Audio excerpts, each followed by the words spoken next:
Hello, bonjour et bienvenue dans cette nouvelle vidéo. Dans cette nouvelle vidéo, nous allons utiliser un estimateur linéaire pour la résolution d'un système de 3 équations à 2 inconnues. Donc là, à gauche, nous avons dans notre système de 3 équations à 2 inconnues qui sont x1 et x2 et nous cherchons à résoudre ce système. Certes, la résolution de ce système peut passer par la méthode des moins de carré.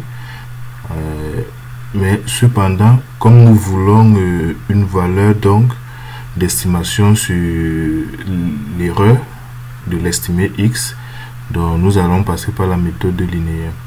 Donc nous présentons dans le schéma bloc d'un estimateur linéaire qui prend en paramètre y qui sont les mesures qu'on connaît ici, c qui est la matrice et on a gamma, bêta, gamma i qui sont les matrices de covariance respectivement, bêta pour l'erreur des mesures, c'est-à-dire la précision des équations, et gamma x qui est l'erreur qu'on prévoit avoir, qu'on peut avoir sur l'estimation de x, dans la matrice de covariance quoi, sur x bar qui est la moyenne.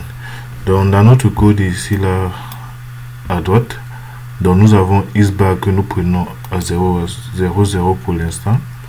Gamma x on le prend à l'infini parce que nous n'avons pas vraiment connaissance des mesures, donc on prend l'infini, donc du nombre de mesures, vous voulez dire, on prend l'infini et c'est pour ça que nous avons donc 10 000 environ. C'est donné par les équations, et gamma bêta ici là qui est en fait l'incertitude sur les équations suppose que la première est 2 fois plus précise que la deuxième. C'est la raison pour laquelle nous avons 4 ici, étant donné que c'est l'espérance au carré. Ok. Donc du coup, ce qu'on fait, on construit donc tout d'abord notre y bar qu'on va utiliser plus tard dans l'estimation donc de y tilde, et on construit notre gamma y aussi qui va être utilisé plus tard pour calculer le gain de Kalman. Et enfin, donc, lorsqu'on a gamma y, on revient donc calculer notre gain de Kalman.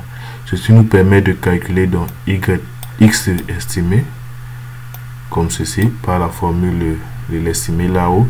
Et nous avons aussi y filtré que nous pouvons avoir. Après simulation, donc, on a les résultats suivants. On a gamma y qui est donné par ça, qui tend aussi vers l'infini, bien évidemment.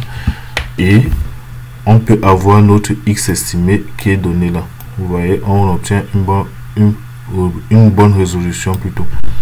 Et gamma epsilon qui est en fait la matrice de covariance sur l'erreur.